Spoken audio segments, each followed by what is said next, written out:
श्री शिव पुराण श्री रुद्र संहिता द्वितीय खंड 18वां अध्याय शिव और सती का विवाह।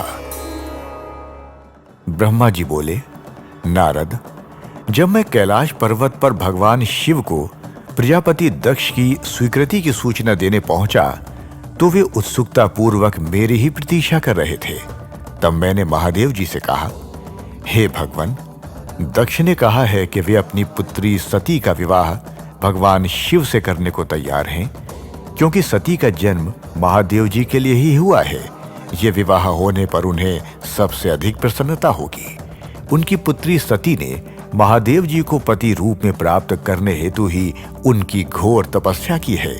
उन्हें इस बात की भी खुशी है कि मैं स्वयं आपकी आज्ञा से उनकी पुत्री के लिए आपका अर्थात भगवान शिव का विवाह प्रस्ताव लेकर वहां गया। उन्होंने कहा, हे पितामह, उनसे कहिए कि वे शुभ लग्न और मुहूर्त में अपनी बारात लेकर स्वयं आए। मैं अपनी पुत्री का कन्यादान सहर्ष महादेव जी को कर दूंगा।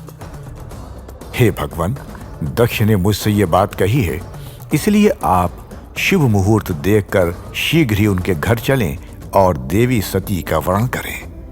हे नारद, मेरे ऐसे वचन सुनकर शिव जी ने कहा, हे संसार की सृष्टि करने वाले ब्रह्मा जी, मैं तुम्हारे और नारद जी के साथ ही प्रजापति दक्ष के घर चलूंगा।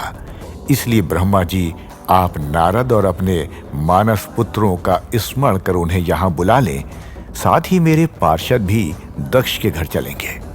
नारद, तब भगवान शिव की आज्ञा पाकर मैंने तुम्हारा और अपने अन्य मानस पुत्रों का स्मरण किया। उन तक मेरा संदेश पहुंचते ही वे तुरंत कैलाश पर्वत पर उपस्थित हो गए। उन्होंने हर्षित मन से महादेव जी को और मुझे प्रणाम किया। तत्पश्चात शिव जी ने भगवान श्री हरि विष्णु का स्मरण किया। भगवान विष्णु देवी लक्ष्मी के साथ अपने विमान गरुड़ पर बैठकर वहां आ गए।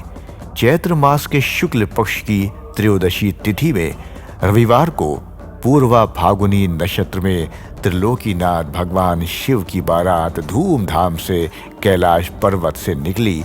उनकी बारात में मैं, देवी सरस्वती, विष्णु जी, देवी लक्ष्मी, सभी देवी देवता, मुनि और शिवगण आनंद मग्न होकर चल रहे थे। रास्ते में खूब उत्सव हो रहा था। भगवान शिव की इच्छा से बैल, बाघ, सांप, जटा और चंद्रकला उनके आभूषण बन गए। भगवान स्वयं नंदी पर सवार होकर प्रजापति दक्ष के घर पहुंचे। द्वार पर भगवान शिव की बारात देखकर सभी हर्ष से फूले नहीं समा रहे थे। प्रजापति दक्ष ने विधि पूर्वक भगवान शिव की पूजा अर्चना की। उन्होंने सभी देवताओं का खूब आदर सत्कार किया तथा उन्हें घर के अंदर ले गए। दक्ष ने भगवान शिव को उत्तम आसन पर बैठाया और हम सभी देवताओं और ऋषि मुनियों को भी यथा योग्य स्थान दिया। सभी का भक्ति पूर्वक पूजन किया। तत्पश्चात दक्ष ने मुझसे प्रार्थना की कि मैं ही वैवाहिक कार्य को संपन्न कराऊं। मैंने दक्ष की प्रार्थना को स्वीकार किया और वैवाहिक कार्य कराने लगा। शुभ लग्न और शुभ मुहूर्त देखकर प्रजापति दक्ष ने अपनी पुत्री सती का हाथ भगवान शिव के हाथों में सौंप दिया और विधि विधान से पाणी ग्रहण संस्कार संपन्न कराया। उस समय वहां बहुत बड़ा उत्सव हुआ और नाच गाना भी हुआ। सभी आनंद मग्न थे।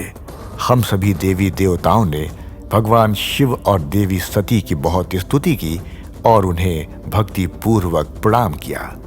भगवान शिव और सती का विवाह हो जाने पर उनके माता पिता बहुत प्रसन्न हुए और महादेव जी को अपनी कन्या का दान कर प्रजापति दक्ष कृतार्थ हो गए।